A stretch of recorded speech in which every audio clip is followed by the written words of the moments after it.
কাটে না কেন বুঝে আসে না। ইমামে হোসেন পাক রাদিয়াল্লাহু তাআলা আনহু বলেছিলেন, সীমাত তুই উঠে যাও, সীমাত তুই উঠে যাও, আমি তোকে বলবো আমাকে একটু নামাজ পড়তে দে 2 রাকাত। জোরে কোন সুবহানাল্লাহ।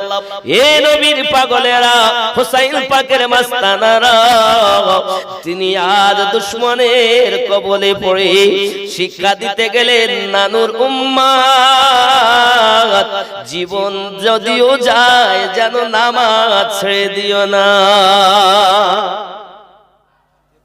ঠিক কিনা বলেন? ঠিক কিনা বলেন? ইমামে হোসেন পাক জানালেন, আয় সীমাত উঠে যা, আমাকে একটু নামাজ পড়তে দে, আমি তোকে বলবো কোন জায়গা দিয়ে ছুরি চালালে আমি হোসেনের গলা তুই কাটতে পারবি। আব্বাজি আমার সোনা মানিকেরা, ইমামে হোসেন পাক বললেন, সীমাত তোমার কি জানা নাই, তুমি যে জায়গাতে ছুরি চালাও এই জায়গাতে আমার নানু আমার 56 বছর আগে চুমু দিয়েছে। আমি যে হোসেন কারবালার মাটিতে শহীদ হয়ে যাব, দুশমন আমার গলাতে ছুরি চালাবে, সেটা কোন জায়গায় চালাবে? আমার নানু ওই জায়গাতে জন্মের পরেতে চুমু দিয়েছেন। সীমার রে, আমার নানুর চুমা দেওয়া জায়গাতে পৃথিবীতে এমন কোন তলোয়ার তৈরি হয়নি যা আমি হোসেনের গর্দান কাটতে পারে। জোরে বলুন।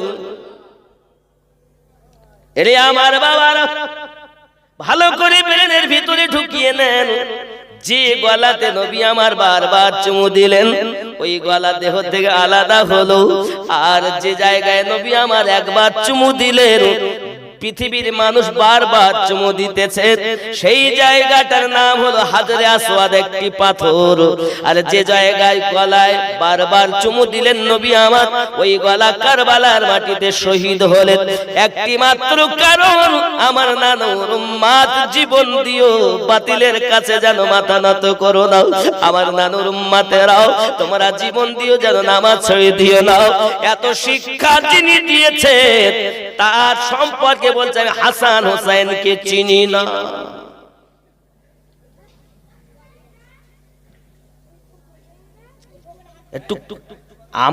আমাকে গালি দেন, আপত্তি নেই, কিন্তু হাত পায়ে ধরে বলি সম্মানিত ব্যক্তির সম্মানহানি করো না।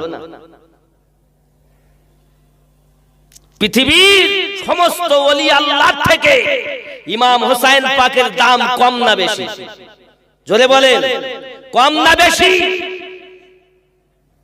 পৃথিবীর সমস্ত মায়ের থেকে জান্নাতের সর্দানি আমার নবীর কন্যা ফাতেমার দাম কম না বেশি? কাদের সম্পর্কে কথা বলতেছে একটু তো চিন্তা করা উচিত। কবরের ভয়ের আর কোন দলিল নেই।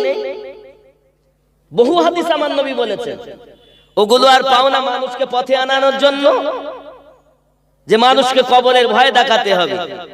তা তুমি ওইটাই খুঁজে পেয়েছো? তাও সম্মানিত ব্যক্তি সম্মানহানি যেটা দুশমনেরা করে তুমি সেটা করো কেন? আসলে তোমার জানা উচিত কোনটা আমার কোনটা আমার নয়। তুমি সবকে যদি এক গলায় নাও তা তো চলবে না। কারণ নবী আমার বলেন একটা দল জান্নাতে যাবে, 72টাই জাহান্নামে যাবে। তাহলে একটা যদি যায় সেটা কোনটা যাবে? যেটা একভাবে উপর থেকে নিচে পর্যন্ত ঠিক আছে, আমল আকীদা সবকিছু আছে, এই দলটাই জান্নাতি হবে। তুমি সব আমার আমার করবা, কি করে মেনে নেবে? আমার কথা কি বুঝতেছেন বাবা? রাগ করেন না। ইমামে হোসেন পাক রাদিয়াল্লাহু তাআলা আনহুর গর্দান মোবারক আপনার কিনা কাটিয়ে দিলেন। তিনি নামাজ পড়তে গেছেন, দুনিয়ার মানুষ দেখেছেন নামাজ পড়ার জন্য। এই জন্য কবি লিখতেছেন, হুসাইন জैसा শহীদ আজম जहां में कोई हुआ नहीं है, हुसैन जैसा शहीद आदम। कटा है बाजू सीधा है सीना, ये कटा है बाजू सीधा है सीना, अभी मेरा सर काटा नहीं है, हुसैन जैसा शहीद आदम जहां में कोई हुआ नहीं है, हुसैन जैसा शहीद आदम। जोरे बोलुन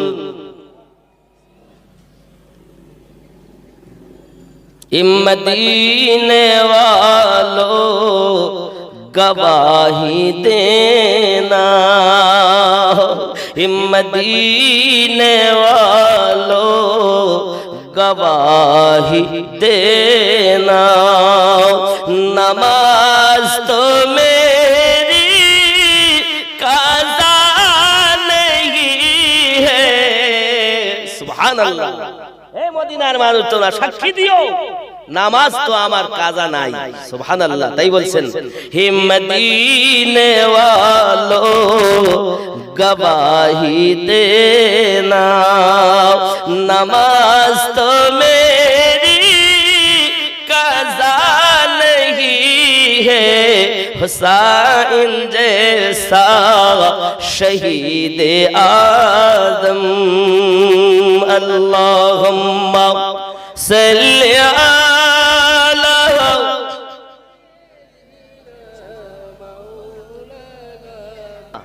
আমরা পৃথিবীতে নামাজ আমাদের হোসেন পাক পৃথিবীর জমিনে শিক্ষা দিয়ে গেছেন যেন নামাজ ছেড়ে দিও না। আমরা নামাজ ছাড়বো না, কিন্তু দুশমনদের মতো নয়, আমরা পড়বো প্রেমিকদের মতো, যে নামাজ পড়লে আল্লাহ পাওয়া যায়। সুবহানাল্লাহ। ঠিক কি না? আব্বাজি আমার, ইমামে হোসেন পাক রাদিয়াল্লাহু তাআলা আনহু নামাজের জন্য দাঁড়ালেন, সবাই দেখেছে, কিন্তু রুকু করলেন, সেজদা করলেন, সেজদা থেকে মাথা উঠাতে আর কেউ দেখিনি।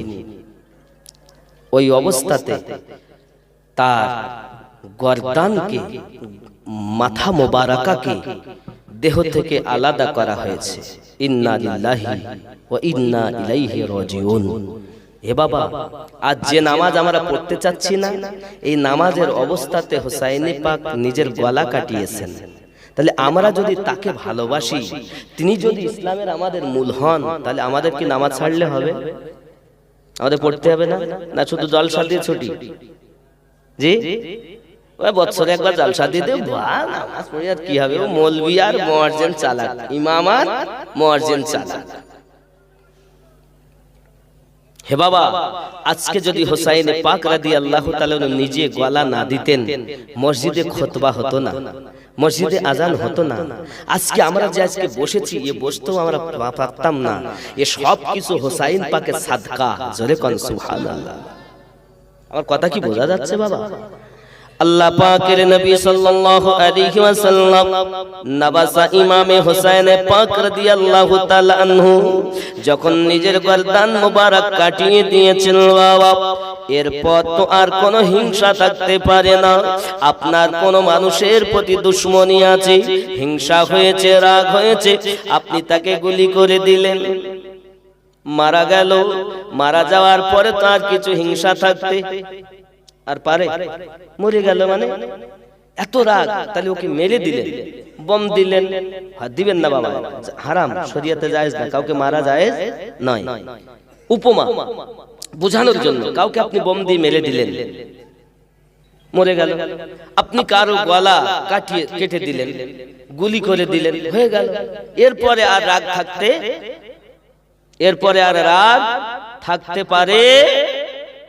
পারে আর থাকতে পারে? কথা বলেন না কেন? মরার পর তো আর থাকতে পারে না। কিন্তু আমার সোনা মানিকেরা কি ব্যবহার করেছে কারবালার মাটিতে? যারা নামাজ পড়তো, যারা রোজাদার, যারা হজ করত, যারা যাকাত দিত, তারা কেমন ভাবে ব্যবহার করেছে বাবা সোনা মানিকেরা? ওই কারবালার অবস্থাটা কেমন ছিল দেখুন। নীল আকাশ আজ লাল হইল যেন রক্তেরই বরণ। ইমাম হুসাইন শহীদ হলেন নানাজির উম্মতের কারণ। 150 খান চিঠি দিয়া ওগো কুফায় ডাকি ধোকা দিয়া।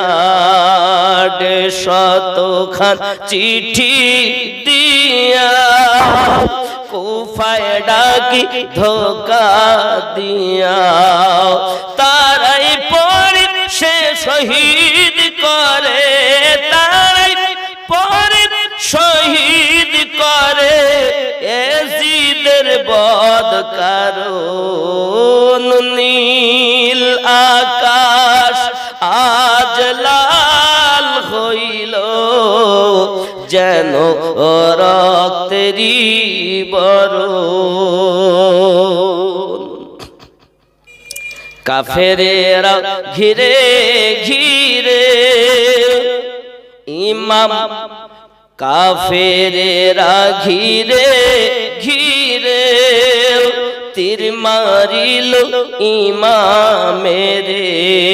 কাফেরেরা ঘিরে ঘিরে ওগো তীর মারিল ইমামেরে। 3 দিন ধরে না দেয় পানি, 3 দিন ধরে না দেয় পানি। এ কুফির কুচরণ। নীল আকাশ আজ লাল হইল যেন রক্তেরই বরণ।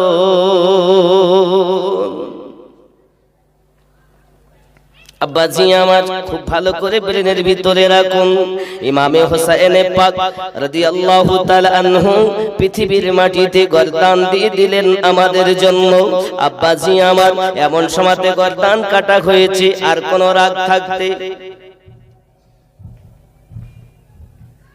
পথ চলবে নাকি বাদ দেব? সাবজেক্ট ঠিক আছে না আলাদা করব? এইভাবেই ওয়াজ চলবে। আব্বাজি আমার সোনাবানিকেরা দেখা গেল এমনি সময়তে পৃথিবীর জমিনে অবস্থা, আকাশ লাল হয়ে গেছে, রক্তময়। আপনি হয়তো বলবেন আমিনুদ্দিন ভাই আপনার কথাটা মানতে রাজি নয়। 10ই মুহররম সেই দিনটা ছিল, 10ই মুহররম দিন ছিল, শুক্রবার দিন ছিল বাবা। কিন্তু পৃথিবীর মাটিতে আপনি কি খেয়াল করুন, হযরত ইব্রাহিম আলাইহিস সালাম বেটা ইসমাইলকে নিয়ে গিয়েছেন কুরবানি দিতে।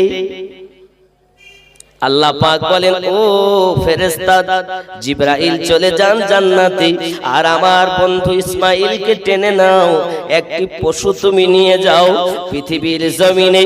ওই মিনার মাটিতে ইব্রাহিম নবী বেটার গলাতে ছুরি চালিয়েছেন, সেটা হলো কোরআন। আর কারবালায় হোসেনে পাক গলা কাটিয়ে জাগিয়ে দিয়েছেন, সেটা হলো কোরআনের তাফসীর। ওটা ছিল কোরআন আর এটা হলো তাফসীর। এই সোনা মানিক আমার খুব ভালো করে ব্রেনের ভিতরে রাখুন। ইমামে হোসেন পাক রাদিয়াল্লাহু তাআলা আনহু যখন গলা আপনার কাটা হয়েছে 10ই মুহররম, 10ই মুহররম। আপনি হয়তো বলবেন আকাশ থেকে আগুনের বৃষ্টি হয়েছে, রক্তের বৃষ্টি হয়েছে, রক্তের বৃষ্টি। আপনি হয়তো মনে করবেন রক্ত কই, তা আপনি মোবাইলে একটু সার্চ দেন, কারোর কাছে মোবাইল থাকলে blood in Kaaba, blood in কাবা। দেখুন 2017 সালে খানায় কাবার চবুতরা থেকে রক্ত উঠেছে জমিন থেকে আপনি আপ। 9 মুহররম শুক্রবার এই হোসাইন পাকের শহীদে শুধু মানুষ কাঁদেনি, আসমান জমিন চাঁদ সমস্ত সবাই ব্যাকুল হয়েছে। আহারে, যে নবী না হলে আমরা কিছুই তৈরি হতাম না, গাছপালা হতাম না, কীট পতঙ্গ হতাম না, এ মাটি সৃষ্টি হতো না। সেই নবী আমার হোসাইন পাকের খাতিরে বেটা কুরবানি দিয়েছে, আর সেই হোসেনকে কারবালা শহীদ করা হয়েছে। সবাই কেঁদেছে, শুধু কাঁদেনি মানুষ।